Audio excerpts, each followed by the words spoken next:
Hi friends, இன்றைக்கி நம்ம வீடியோவில் திணை அரிசி தோசை எப்படி பண்ணுறதுன்னு பார்க்க போகிறோம். வாங்க வீடியோக்குள்ளே போகலாம். தோசை பண்ணுறதுக்கு நான் இன்றைக்கி 1 கப் திணை அரிசி எடுத்திருக்கேன். சூப்பர் மார்க்கெட்டில் கேட்டால் கிடைக்கும், அரிசியாக பார்த்து வாங்கிக்கோங்க. இந்த 1 கப் எனக்கு 250 கிராம் வருது. இதை 2 வாட்டி தண்ணியில் நல்லா அலசிட்டு ஒரு 6 மணி நேரம் போல் நல்லா ஊற வச்சு எடுத்துடலாம்.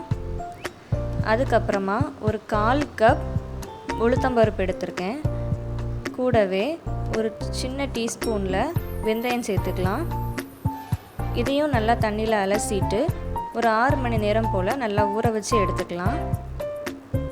இருக்கட்டும்.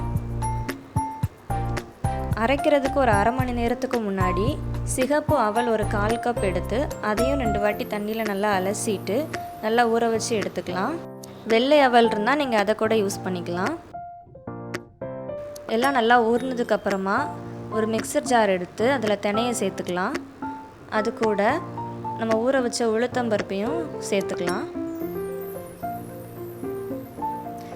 ரெண்டையும் சேர்த்து நல்லா நைஸாக வர வரைக்கும் மிக்சர் ஜாரில் அரைச்சி எடுத்துகிட்டு வந்துடலாம்.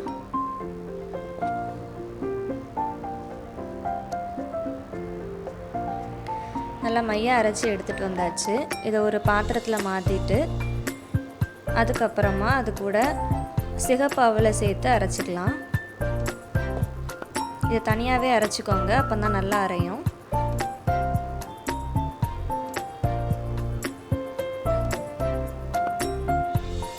சிகப்பு அவலையும் அரைச்சிட்டு வந்து அந்த மாவு கூட நம்ம நல்லா கலந்து விட்டுடலாம். தேவையான அளவு தண்ணி ஊற்றிக்கோங்க. இதை நல்லா மிக்ஸ் பண்ணி எடுத்துடலாம். அதுக்கப்புறமா தேவையான அளவு உப்பு சேர்த்து அதையும் நல்லா மிக்ஸ் பண்ணிக்கலாம். ரொம்பவே ஹெல்த்தியான ரெசிபி. எப்போதும் அரிசி தோசை சாப்பிட்றதுக்கு பதிலாக ஆல்டர்னேட்டிவாக நீங்கள் திணை அரிசி தோசை செஞ்சு கொடுக்கலாம். ரொம்பவே டேஸ்ட்டாக இருக்கும். இதை நல்லா மிக்ஸ் பண்ணதுக்கப்புறமா ஒரு 6லேருந்து 8 மணி நேரம் புளிக்கிறதுக்காக நம்ம மூடி வச்சிடலாம்.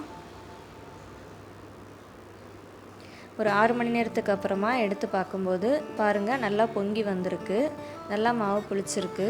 இனிமேல் நம்ம தோசை சுட ஆரம்பிச்சிடலாம்.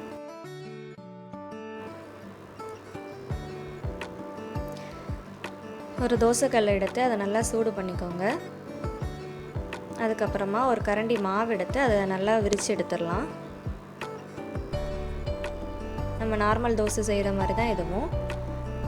தோசைக்கல்லை நல்லா சூடாக இருக்கிற மாதிரி பார்த்துக்கோங்க, அப்போ தான் நல்லா கிறிஸ்பியாக வரும். அது மேலே நல்லா நல்லெண்ணெய் ஊற்றிக்கலாம். நல்லெண்ணெயுமே ரொம்ப ஹெல்த்தி, ஸோ நல்லெண்ணெய் யூஸ் பண்ணுங்கள். சுற்றி நல்லா நல்லெண்ணெய் ஊற்றிட்டு அதை நல்லா கோல்டன் ப்ரௌன் கலரில் மாறுற வரைக்கும் வேக வைக்கலாம். பாருங்கள், சூப்பராக கோல்டன் ப்ரௌன் கலரில் மாறிடுச்சு. இதை இப்போ திருப்பி போட்டுடலாம். திருப்பி போட்டும் ஒரு 30 செகண்ட் வேக வச்சா போதும். ரொம்பவே சூப்பரான முறுமுறுன்னு திணை தோசை ரெடி ஆகிடுச்சு. பாருங்கள், ரொம்பவே சூப்பராக வந்திருக்கு.